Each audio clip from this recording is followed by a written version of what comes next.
and welcome to our webinar, a preview of CyGlass detection and response with WatchGuard. Today's fantastic hosts are WatchGuard's very own Andrew Young, SVP and Chief Product Officer, and Ryan Putri, Director of Product Management. From CyGlass, we have Nelson Ronkin, also Director of Product Management, who is leading the integration between our great companies, and Wayne DeLisser, Senior Sales Engineer, who is working in the field.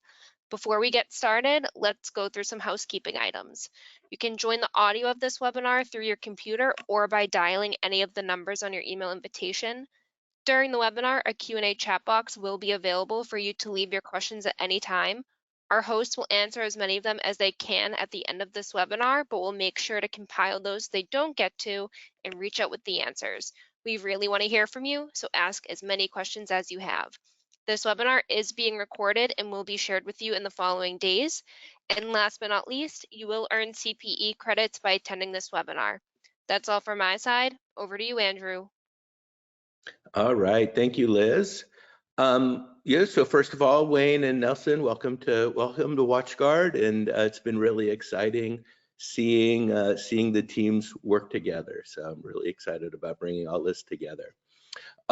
Just quickly to go through today's agenda, we have a lot of exciting content for you today. I'll start out just kind of going over the announcement. It's been about a month since we announced the CyGlass acquisition, and the kind of the purpose for today's webinar is really to give you a glimpse into what got WatchGuard, what got us excited about the technology. Right, really looking at the technology as it exists today before we integrate it into the platform, and really take you through those key capabilities, show them to you. We'll be praying to the demo gods here and doing some live demonstrations on various elements of it, and show you through that. Then we'll really take you through how each of these elements, each of these exciting elements, really enhances the overall WatchGuard platform, right? And how we'll bring it together inside of WatchGuard Cloud and other elements. And then Ryan will take us through some of the roadmap for how the pieces come together. And then at the end, hopefully we'll have some time where we can open it up for some questions from the audience. So Nelson, on the next slide, thank you. So really, I just to kick things off here, the press release that went out on September 20th really touched on, I think, the key elements of what we're bringing together here. So first of all, a powerful AI engine that sits on top of our network telemetry, and so the existing WatchGuard telemetry, and we'll be able to bring a whole kind of new family of machine learning and AI-based detections on top of that telemetry. The second exciting piece for us is, and you'll hear these themes throughout the presentation today, is this move to open XDR for WatchGuard. So today, WatchGuard's XDR focus has really been primarily focused on WatchGuard products and WatchGuard services, and bringing that together under our XDR platform. And what CyGlass allows us to do is we'll open that ecosystem up so that we can ingest and respond both to third-party elements. So those are some of the sort of exciting themes that you'll hear about today. Then on the next slide, I just want to start out, we're going to start out with a polling question, right? Where are you on the network detection and response adoption curve? Right, just some of the answers here. I'm just learning about it, and that's why I'm here today. I'm learning. My customers are asking me questions, but something I'm maybe not quite comfortable with. I want to sell it, but there's not a good fit for my market or for my customers out on the market. And then finally, I'm actually selling NDR products today.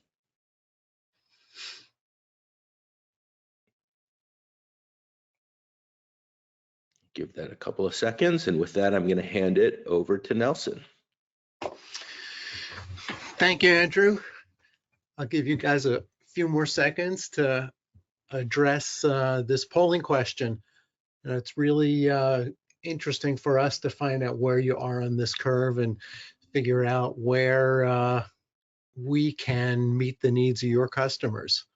As soon as we get some answers here, we'll look through this, and I'm going to give you an overview of what's going on with CyGlass. Do we have results? Results are being shared now. Great. Fantastic. Okay. 52%, I'm just learning about it. 13, I'm selling NDR products today.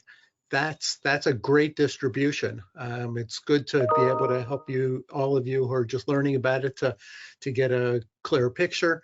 And those of you who are selling NDR today, what we're going to be able to do is show you some of the real differentiators and benefits of the CyGlass technology and how it's going to fit in with what WatchGuard's doing. So let me just start for a few minutes. CyGlass, founded in 2016, headquarters in Boston, leading provider of cloud-based NDR and Open XDR solutions. You can see some of the awards that we've built. We started off with CyGlass with a variety of technology we built for the government, for three-letter agencies, to be able to identify anomalies and detect threats in networks. In 2016, as you can see, we started to productize that and to turn that into a commercial product. We do right now have 62 customers that we're selling to and a small team. So this is still a small company. The beauty of coming into WatchGuard is really going to accelerate our growth and be able to fit the NDR capabilities into the bigger XDR and Open XDR story. So let me get into what, just to level set, to make sure everybody understands, since you are learning, 52% of you, what is network detection and response? Solution designed to observe an organization's network activity to enhance awareness regarding potential cyber threats, right? We leverage features like behavioral analytics, machine learning, artificial intelligence to identify and detect potential threats and suspicious activities on your network. Not only identify them, but alert you to them and help you to remediate them. That's the response part of it. So what's exciting about CyGlass? We're going to ask you what you think, what's exciting here. But first, I want to give you a little bit of background. The 5 areas that we've really focused on in building the CyGlass technology is to make it cloud native, to use advanced AI and machine learning to be able to find threats easily and without a lot of configuration, without signatures. Expansive visibility, be able to give you a clear picture of what's happening in your network, so that, and what is in your network, so that you can see when there are threats, what's at risk.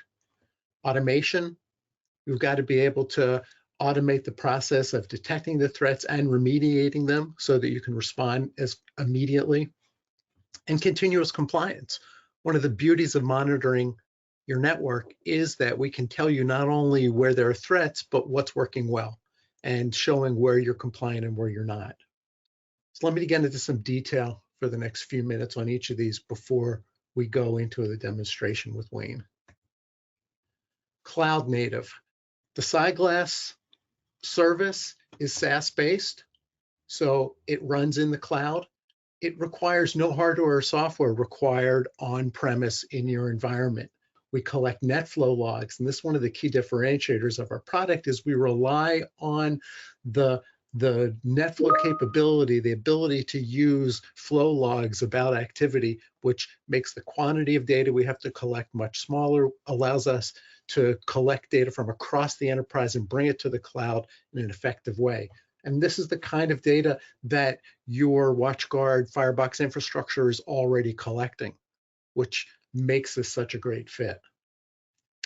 We do have a number of agents that we can put on site for third-party environments, and we'll get into that into the roadmap too.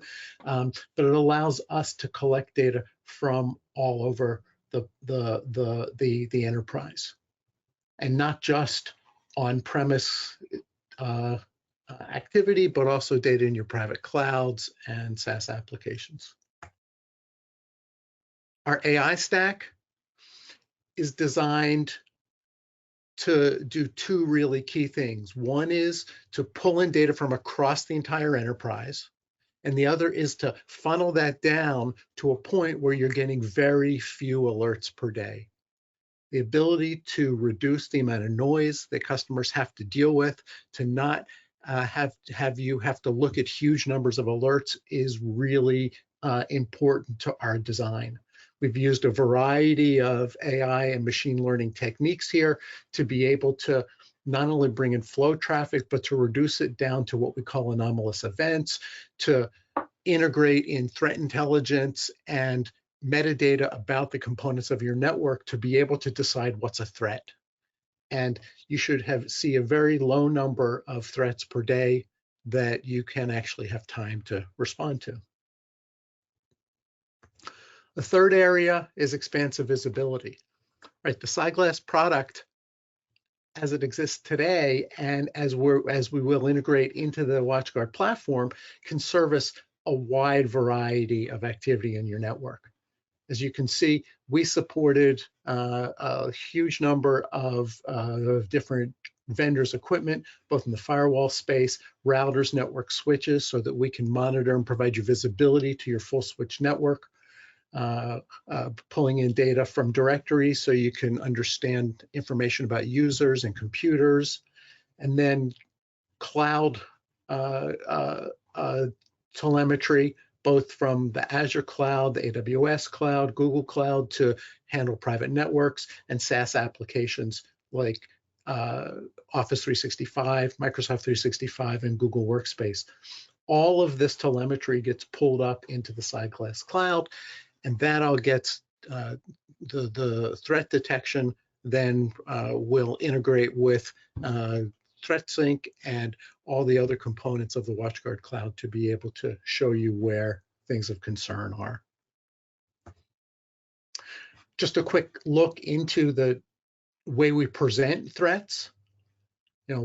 We'll show you a threat, we'll show you what is the threat, give you a quick description of it, show you some history of similar threats and where they've been, help you to see exactly where in your network it's is being affected, and what the triggers are that are responsible for this. So for this one, for example, a brute force account access attempt, you can see very specifically where the access attempt is coming from, what user is being threatened, so that you can take immediate action for either blocking an IP or disabling a user, those sort of remediation capabilities.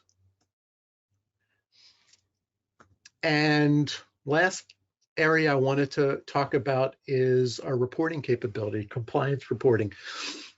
We have two really key kinds of reports in the product, and the one I'm going to spend the time on here is the network defense goal report. As I said before, not only do you want to know where the threats are in your network, but you want to know where your network is well protected. And by providing defense goal reports, we can show you which areas of the network are under threat and which areas are in compliance with the policies and the controls that you've got set up in your network.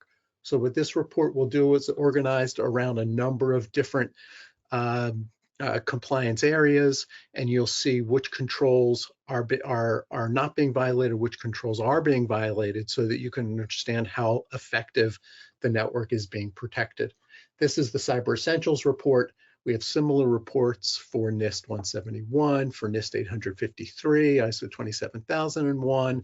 We have a ransomware prevention report that's based on the NIST and CIS, or in the NCSC and CISA guidance around ransomware prevention.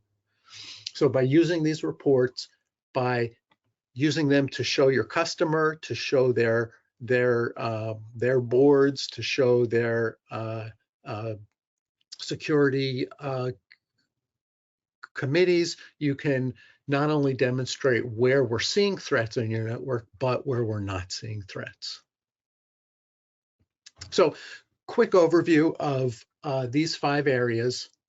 We're going to go to another poll question right now. Multi-select choice, right? We've talked about network visibility, ease of use, AI-based threat detection, compliance reporting, automated remediation. I'm interested in learning from all of you what's exciting for you about these features. And you can select as many of these as you want. Did we only get 4 of them in there? Looks like we only got 4 of them in there. So I guess you don't get to vote on ease of use, but we know everybody likes ease of use. So we'll work on these 4.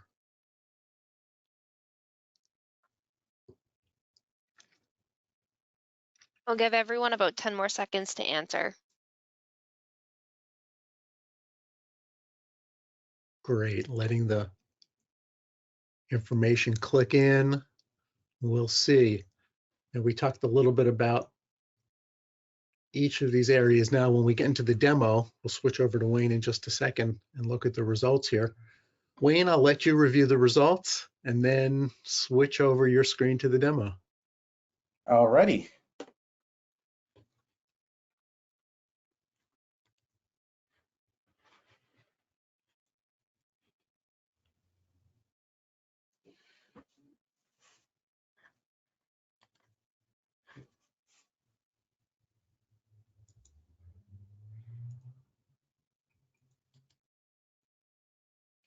Hi, good afternoon. My name is Wayne DeLisser, and one of the things everyone really is interested in, they are looking at network visibility is very high, automated remediation, very high, and the AI detection is very high. So one of the things that I like to start with is, what exactly are you trying to do?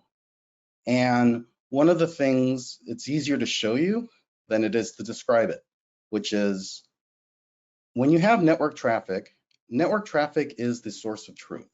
It is exactly what you're trying to do. You're trying to connect to something, you're trying to do something. And this is an example of using the command nmap. And what I'm trying to do is just pick a host and look at the open ports. And one of the things that we use this to do is to actually find things. So we're essentially doing a recon. And in this, I know that this IP address has a web server and it has an open JetDirect port, 9100. So, with that information, I could actually target this as a printer. I know this is a printer. It says printer in one of the ports, but that's really what these tools are looking for in their network. And one of the things, when I run this command, it runs in very, very quick amount of time, but this is the network traffic that is generated.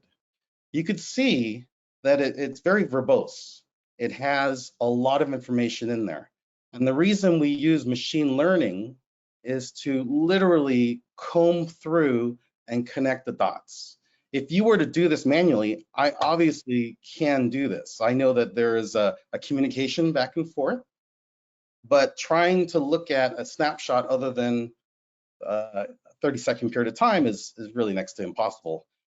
And this is where we have shaped our tooling to use the machine learning and the AI to really look for anomalous things. So things when I pull up this and search, this becomes normal or abnormal. Now, the part of our approach is, when do you get alerted on these things? So if I'm searching, I'm not necessarily doing anything bad. Now, if I were to connect SSH to AWS, for example, I'm encrypting my traffic to go to AWS. And is this normal or abnormal? Because in the logs, it'll have an IP address of from somewhere and going to somewhere, but it's essentially encrypted.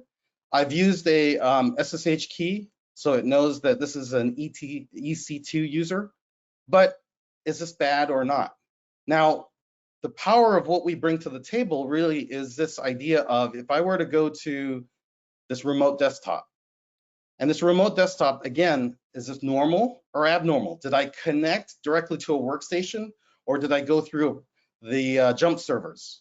And auditors want to know, because there's certain controls when you go through a jump server versus connected. And if you have to report back to someone, did you connect through the controls, which eliminates control paste, eliminates the copying from this desktop to my physical desktop, as well as if I were to connect to AWS with the same exact key, the EC2 user, I've connected. Now I've connected to two different sources with the same key. That's a tremendous amount of information. Do you want to comb through that to prove to your auditors, or do you want to have the machine learning try and triangulate that for us? And that's what we do. So if I bring up our UI now, this is our UI. It is multi-tenanted. I've in the persona of Acme 2. This is our demo account. And if you could see this, there's several things that we want to do. Everyone's concerned with this idea of what's on my network, visibility. So the very first thing is, if I go over to this Discover, you can see that it just sort of popped up. We've discovered several different things that we want to highlight. So the very first thing is this idea of the subnets. And the reason we want to highlight the subnets is because that's your circle of trust. So if you have a supply chain and you have multiple people coming in through VPN connections, some people know about it, some people don't. So this is where we are saying we see clusters of IP addresses coming in from this subnet. Are you aware of this? If you do, you just select it. And again, accepting it will increase your circle of trust. And this helps with the alerting system. It's a trusted component, someone's coming in. And the same thing for devices. What is on my network? So you'll see that what we do is we detect the IP address, and then we detect the behavior of the address. So for example, this is your Active Directory. This is the IP address, and it's doing Active Directory types of things. It's being a file server, it's connecting, and this is very important to have the role, because when we want to report back, are you aware this is Active Directory? And if you have to report back to your compliance team, did Active Directory communicate to anything other than Microsoft? You shouldn't be communicating to XYZ. Well, we know exactly what Active Directory is because you told us, yes, I accept that this is my Active Directory. Now it goes into that sort of bucket of trusted components, and now Active Directory is profiled into a category of what it can do and cannot do. Same thing, if you look at some of these server services, DNS servers. So DNS servers, it's very simple to set up a DNS server. And most ransomware, that's how they phone home. That's how they could go back. So DNS servers tell other computers where to go on the internet. This is where I already know what my DNS servers are. Why are services started on this particular IP address that potentially could tell other computers where to go? Now, if this is something that you wanted to block, you would drill down and we will block it at a later time. But this is the type of visibility that we're doing. We're doing the devices, the subnets, to figure out what exactly is on your network. Now, if I go back to the dashboard, the second visibility is really this idea of the policy alerts. So going back to the RDP demo that I had, there's this RDP from external to internal. And that really depends on what your posture is and how do you feel about internal resources being hit by external connections coming in. And if I were to drill in, you could see there's 400 connections in the last 7 days. And instead of going through every single connection, you could say, okay, well, I do see that there are connections externally, and I do have a policy in place, which is you absolutely have to go through my Citrix or my jump servers to use RDP. And I could see that, oh, right off the bat, that this 1021, this address has 92 connections, and this address has 27 connections. I know that those are my jump servers. So these are completely okay. what's the problem? Well, I have 1, 2, 3, 4, 5 connections that are directly going around the controls that I have. These are the ones that I have to focus on. So if I were to just click on this gray area, I could say exclude from policy. So I never have to see it again because that's part of it. Or if I'll just take them away right now, I now have to focus on these 5. Why are you going around my controls? They could be legitimate reasons, but again, that's the visibility that we bring to the table. If I were to go back to the dashboard and go back to the policy alerts, and I will do activity to block countries. This is, again, it could be SSH, it could be RDP, it could be just connections. If my firewall was configured, I don't have to worry about it. But this is when you look at the network traffic. Now I have to prove to someone that I don't have traffic going to mainland China. My firewall should have blocked it, but this is looking at no matter what your firewall rules are, your firewall administrator may have configured it correctly. My geolocation database might be out of sync, but this is the traffic. So if you have the traffic, then you could go back and say, okay, yes, I do have traffic going to mainland China. There's 34 connections, but now I could go back and look at those connections. Now, one of the things that Nelson talked about is how do we work? Instead of working on the actual raw traffic, you can do that, and many approaches have done that, but that is really a lot of processing and memory to take care of that, all the traffic. Because if you look at this demo, the amount of traffic that's going through it right now really is 2 terabytes of traffic in the last period of time that we have this. Going through that, you can do it. It just takes a lot of resources to do that. And for the mid-market, small to medium-sized businesses, that's just not feasible. So one of the things that we do is we'd like to then, in the visibility, give you the controls to report back to some sort of framework.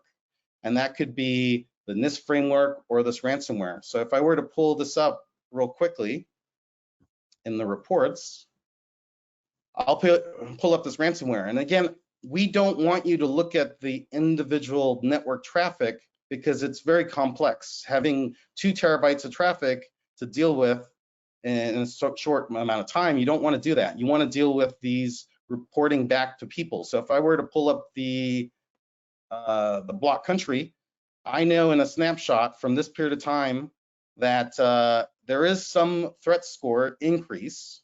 So I know that activity from block countries, I'm not receiving anything from Russia, China, Iran, etc. It's 0 threat. That gives me a green light. Now, if I had traffic, how do I remediate it? Well, block these countries. This is the remediation that we tell you to do. This is the alert history. And then this is your compliance. How many days have you been compliant that we did not see any traffic from these block countries? What we also do is, if you look at this, we tell you here are the outliers. Yes, I've had activity going to the block countries, 2 within the last week. Let's go ahead and, since I cannot see you're compliant, I get a red mark and I do it. So we do that for unsecured ports. We follow in this particular report the CISA guide from the federal government on what you should look for ransomware. You'll see that these are open ports or closed ports. You get a red light, bad, green light, good, and the number of days. And then all the way down to, if I were to just RDP, right here, RDP attempts from external to internal. And again, I go back to that chart. Instead of having these charts, it can then, if I take my supply chain partners that come in through RDP, do I have any new connections or not? Here you go. This is 38 days. I'm compliant. And this is how the reporting works. Now going back to the UI, and you'll see that we generated for NIST, Motion Picture Association, Microsoft 365. So going back to the dashboard, one of the things that we talked about was ease of use. It is a SaaS, and since it wasn't one of the questions that you were polled on, but we do put a lot of energies into making it as easy as possible to get the data to us. So the way we do that is we go through this little settings, because it's a SaaS, it's web-based. We make sure that the service is running. You will make sure that the data is coming in. And how do you get the data to us? Well, we do have these connections right here. So here's a NetFlow connectors. This is where you simply connect, go through our wizard, you pick your favorite firewall. So I'm gonna pick WatchGuard. I fill out these questions as it pertains to my firebox. I go through the wizard, and then that will give you a script to configure to get the information to pull in the WatchGuard information that we would need to run our analytics. Now, if we have another SaaS integration, so I have a hybrid cloud, I want to collect traffic from 365, or I want to collect it from Azure. This is where you would just put in the service account information, the token that Azure tells you to generate. This is the token that we'd use to call their API, and that's where we would get the information. So one of the things is once we aggregate this information, we just go to this dashboard. And that's where the two areas that we really wanted to alert you on, which is essentially this idea of smart alerts. And if I were to open the smart alerts, this is where Nelson talked about, we take all that traffic, all the connections, RDP, SSH, everything that you're doing, and we distill it down into the areas that we really are interested in talking about. So in this case, I'll pull up this suspicious endpoint activity. So this is where if someone had an EDR solution out there, it is detected something that's wrong, which is suspicious endpoint behavior. I'll click that. We pull in that alert from the EDR solution. This was a Trojan, and it tells you it's been quarantined, and this is the Trojan name, and this is where it was located.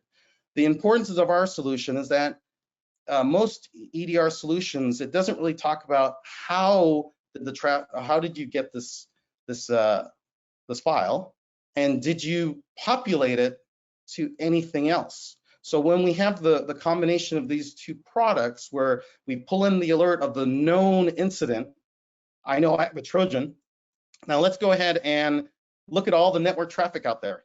And this is where, oh, this particular endpoint, I've got some internal to external horizontal port scans. What exactly does that mean? It means that for some reason, this particular computer was abnormally scanning an external network. And that's the importance of really accepting your circle of trust. So why are you scanning? What ports are you scanning? You're scanning this fusion communication in this demo. And this is how we work. We show you that there is activity. This is the blue line. And this blue line will then be compared to what we call a network baseline. So every single user activity, every single network activity, the IP address is correlated with a predicted behavior. This is what you've done.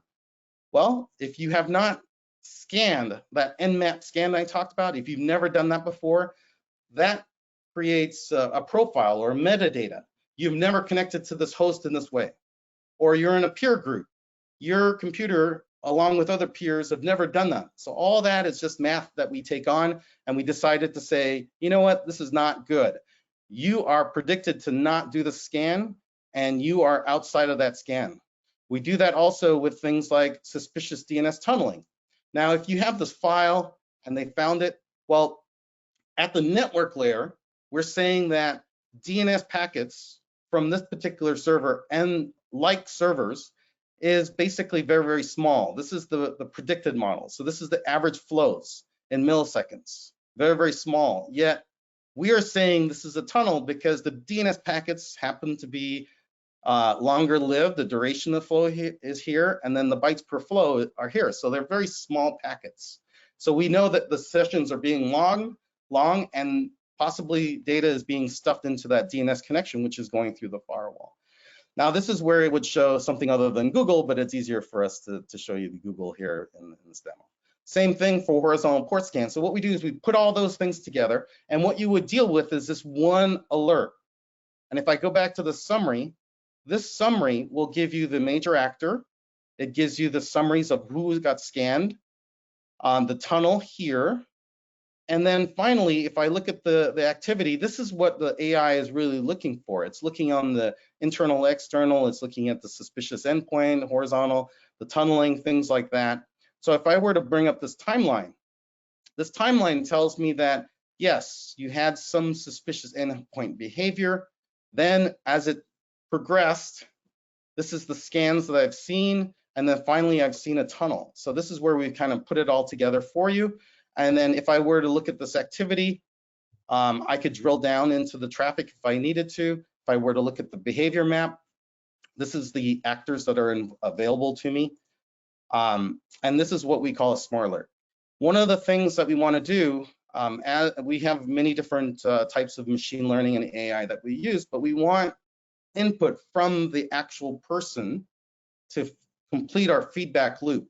And the reason we do that is that we don't want to keep showing you the same alert over and over and over. So for example, I've done my forensics, I've looked at this, and you know what? Machine learning, you got it wrong. This is normal activity, part of a penetration test. This is the IP address that I've assigned them. I'm pretty sure that you just got it wrong. Let me go ahead and close out the smart alert. But how you close it out will tune the system to help reduce the noise. So if this particular person is going to be doing penetration tests for the next 2 weeks, do you want to see every alert for what they do?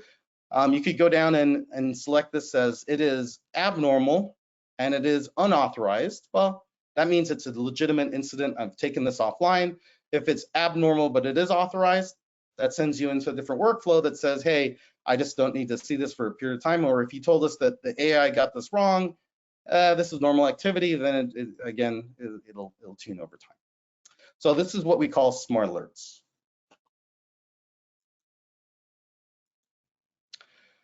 Now, part of the strategy of an NDR solution is remediation. So we do have two types of remediation. There's one that's called automatic remediation, and there's another one that is I need to do something right now. So this is where if I were to go into this policy model, and I will pull up activity to block countries. This is where if I were to go down into refining this policy, you could see that, oops. I'll just pull up this Voodoo traffic. Voodoo is Microsoft's update. So this is where I really care about sharing my Microsoft support updates internally, but I really don't want it to go externally to share for the rest of the world. So if you see this update traffic to other things outside of my organization, this is where you could automatically block it, the source or the destination. So now they won't be able to do it. What then your network equipment will pick up this IP address and block it automatically. Now, if you wanted to manually block it, if I go to this and look at the discovered, so going back to the original premise that this DNS server is unknown, if I were to drill down into it, you'll see that I don't know what this IP address is. It should not be doing any DNS. I will go ahead and block it. And that's where it'll be pulled up by your network equipment and it will be blocked. And if you want to unblock it, you just unblock it. Now, I think that is the areas that we wanted to cover for the demo. If you have any questions, we'll be handling it at the end. All right, thanks, Wayne. Any demo that starts with command line and WireGuard is a good demo. So let me hop over.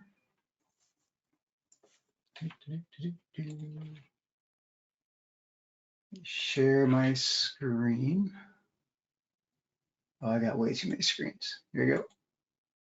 All right, Wayne, can you see the slide? Yes. All right. So we're going to jump back to the same polling question that Nelson gave you guys before the demo, but this time we're going to ask for one. Instead of the multi-choice, we get one thing. What's the most interesting thing that you saw in the demo that's relevant to you and your customers, related to this new technology that CyGlass is bringing. We'll watch here, and we did get ease of use in this time, Nelson, so just assume it's 100%. Because Good. everybody, like you said, everybody cares about how hard things are. So looks like network visibility is rated pretty high so far. AI-based threat detection is number 2. I'll give about 10 more seconds and then close the poll. All right, thanks, Liz. And while you guys are finishing up, thank you for questions. We are not ignoring your questions. We'll get to them here as soon as I get through a couple slides. So keep adding them into the question section there, and we'll address them. So network visibility, big, not super unexpected, considering a lot of us on the call are WatchGuard partners, and network is kind of what we live in, is the networking. And then the AI-based threat detection is coming in second. Great. All right. So let's go through a little bit about what really excited WatchGuard when we started working with CyGlass. Like Andrew said, want to share a little bit of what we were thinking up to this point, and then kind of walk through that with you. And it really falls into 3 different areas. So the first area is around a new service offering WatchGuard can provide to our customers and your customers that can be installed out to your customers is our network detection and response service. This service is going to be all around enhancing detections, integrating switch telemetry into our threat data, and enriching our compliance reporting. The second area, and we'll dive into these a little bit deeper in the next slides.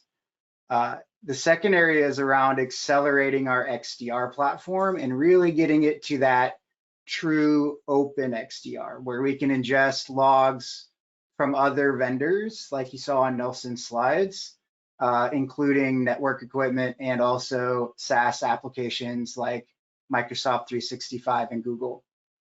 And then the third area is around accelerating our managed service products. So hopefully you're all aware, WatchGuard has launched or is working on launching our managed services, where it currently supports our 8360 or our WatchGuard endpoint products.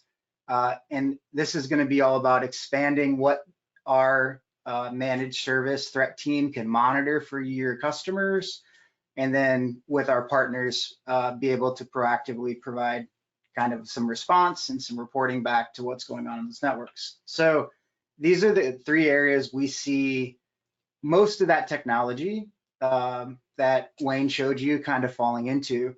There is a question in the chat, where is all this going to go? We had that same question, right? When we started looking at everything that CyGlass can do, they kind of span across all of our technologies. So it's a really good fit for WatchGuard.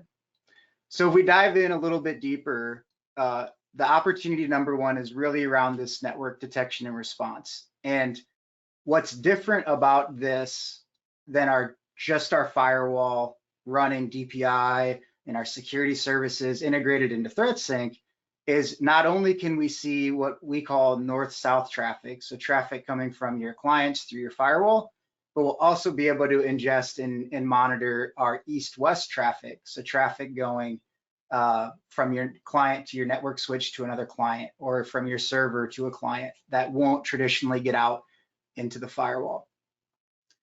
And if you weren't excited about the compliance reporting, I was. It was one of the areas that I thought was really, they do a very good job of monitoring in real time kind of that compliance status of your customers. And we can easily expand those reports into other compliance areas going forward. So this product, this NDR service, will be an add-on service to any total security or basic security firebox. So for our partners, it's a good opportunity to go and expand your technology and your security services that you offer your customers for the existing deployments.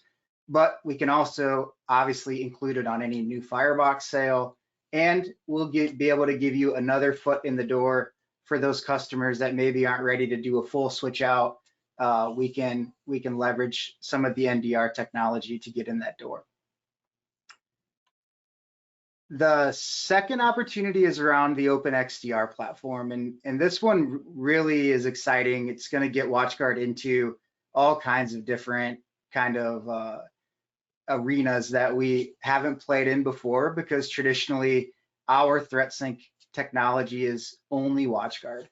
But Open XDR is all about integrating third-party network switches, getting that telemetry moving inside your network, ingesting logs from the different SaaS applications like Microsoft 365, and support for just generic NetFlow feeds and different APIs that the CyGlass team has developed to support both WatchGuard and non-WatchGuard networking equipment.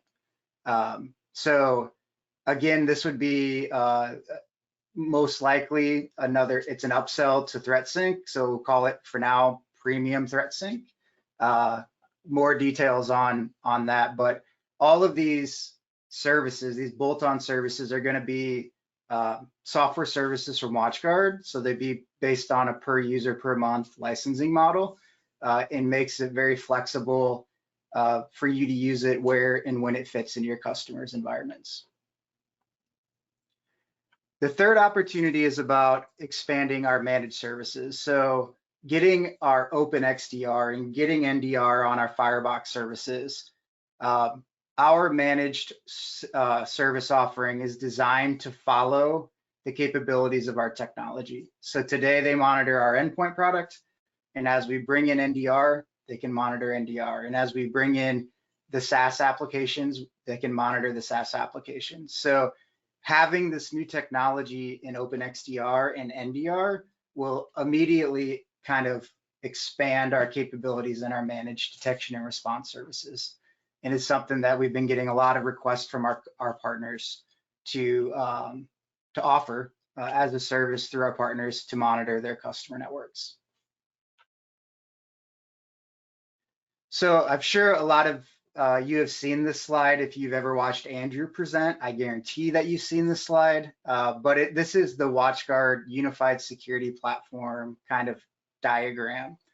And so CyGlass is really going to fit into enhancing the WatchGuard Cloud capabilities through compliance reporting, enhancing our network security stack by introducing the network detection and response services, and then enhancing our ThreatSync technology to get it to an Open XDR platform. So very likely we'll see a updated version of this with all that really great technology once this technology is integrated into WatchGuard Cloud and ready to go and be available for our partners.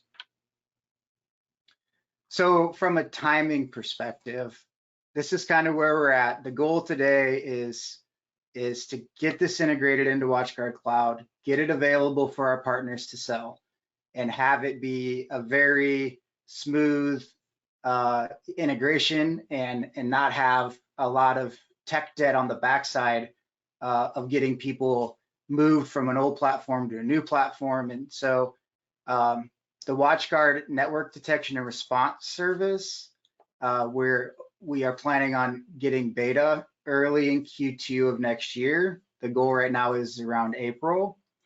And then late Q2, we're going to be going GA. So again, this is the fully integrated into WatchGuard Cloud platform of CyGlass's technology.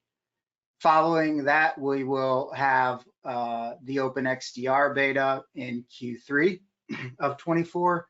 This is, opening it up to the different SaaS applications, network switches, all of the other stuff that the CyGlass technology supports. And a GA for that program will run in Q4. These are our targets, but every day, Nelson and teams doing everything we can do to accelerate this. We want to get that fully integrated model, supporting all of our different FlexPay options for our partners, including term contracts and subscriptions and points available, running, and ready for you guys to go as soon as possible. So we've got one last polling question. It's always interesting to see how our partners around the world like to sell products, right? So how would you like to see NDR priced? If we look at some of the competitive, this technology is priced in so many different ways, by IP address, by megabyte or gigabyte, by user, by device. So we really want to make sure that we get this to work in our partners' environments the best we can. So, you know, is your chance to place your vote on how we sell this product.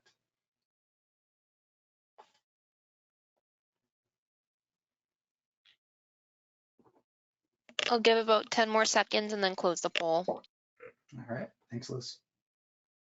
So far we got users and IPs as the big one.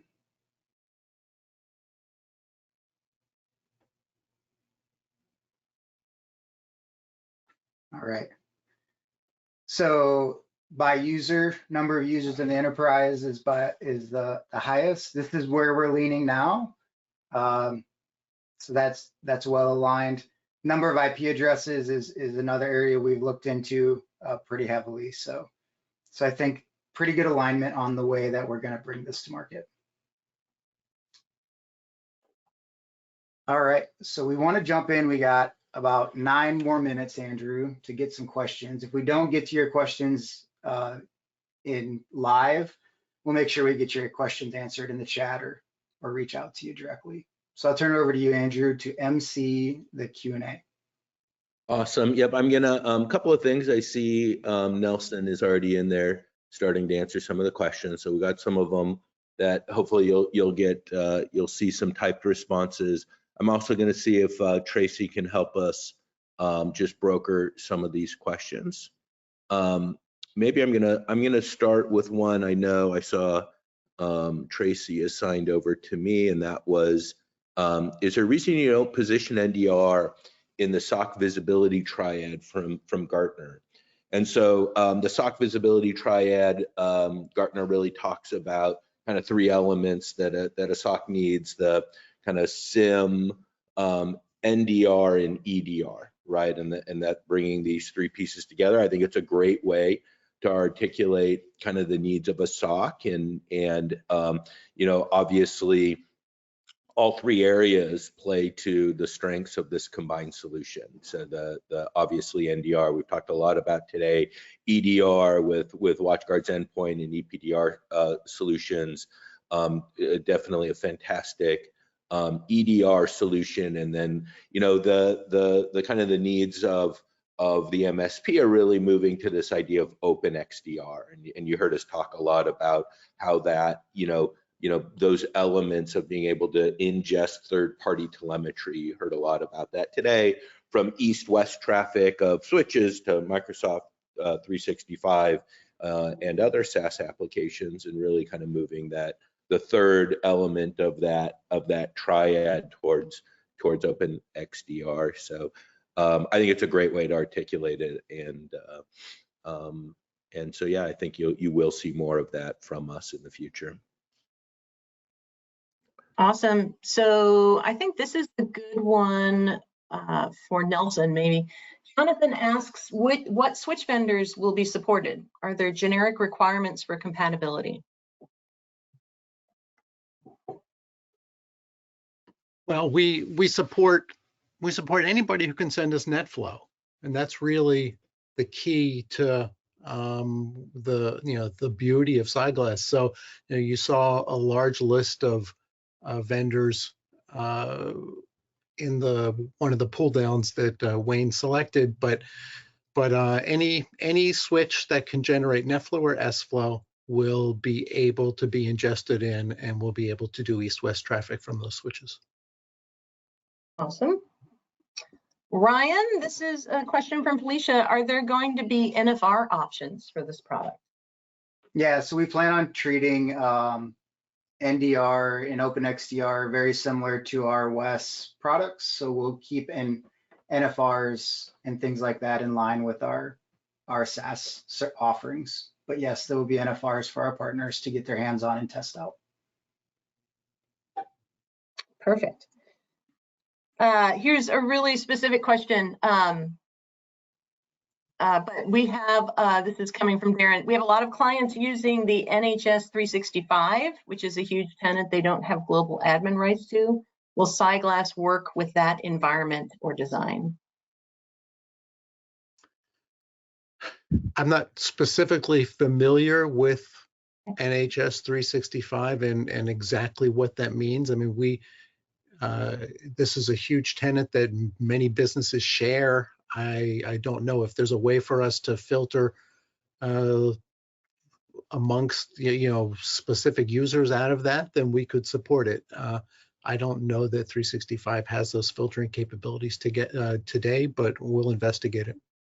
Well, I would say I don't know right now. Okay. All right, we'll look into that one. Can CyGlass, I'm not sure which one of you guys can pop in. Can CyGlass create policies and WatchGuard firewalls as an automated response? And is this on the roadmap for a response? You want me to take it, or Nelson? It's up to you. You can take that, Ryan. Okay. So the answer is it is on our roadmap. There was a question or a statement in the chat that, having Open XDR but making NDR work better for WatchGuard products that's what it kind of leans towards, right?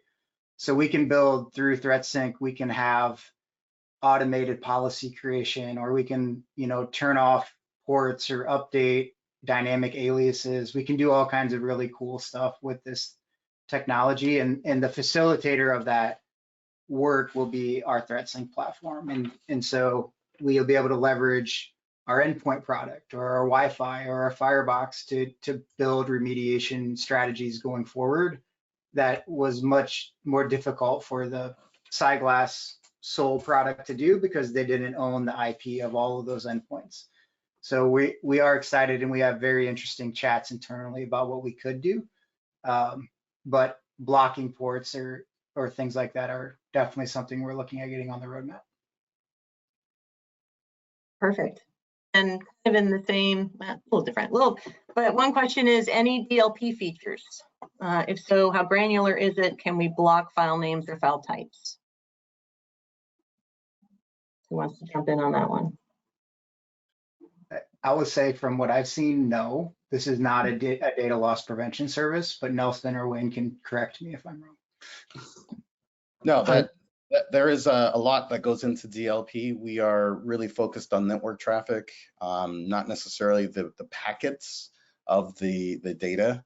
The Office 365 is where we do know the file names, but we are not necessarily looking at the DLP as a vertical segment to go into.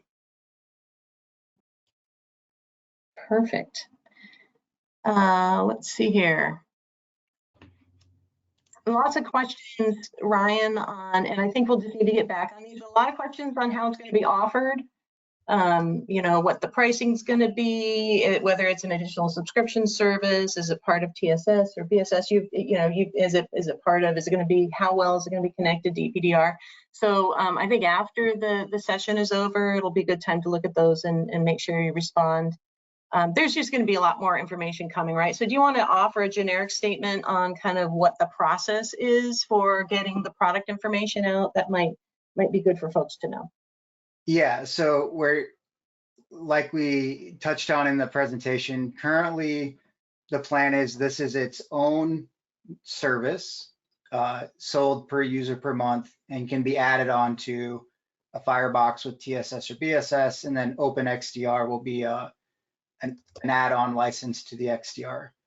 Again, that's a per user license, and WatchGuard loves to bundle things, so I'm sure we'll have a bundle somewhere in there. But as we continue down the integration road, we're absolutely looking for partners that have time and are willing to sit down on a phone call with us and talk about your customers, talk about the pricing, talk about the go-to-market to make sure that we hit the mark on this. So if you are a partner or you have a customer specifically you want to talk about, please reach out to your CAM or your SE, have them get you in contact with me or Nelson, and we'll love to sit down and chat with you. Updates going forward, things, make sure you're connected to the partner blog post. Watch for the WatchGuard emails. As we get closer to launch, we'll have very detailed processes to get this technology added on to your existing customers or into new sales. Awesome. Thank you, Ryan. And Andrew, I see we're at time. Any final remarks you want to finish us off with? No, I think that you know, I love the interest on the call today. A lot of great questions. Like Ryan said, we're really interested in engaging with the partner community over the coming months and really helping us guide both priorities and pricing options. So really looking forward to engaging with everybody on bringing this exciting new service out to market. Awesome. Thank you, everyone, and have a great rest of your day. Thank you. Thank you. Bye.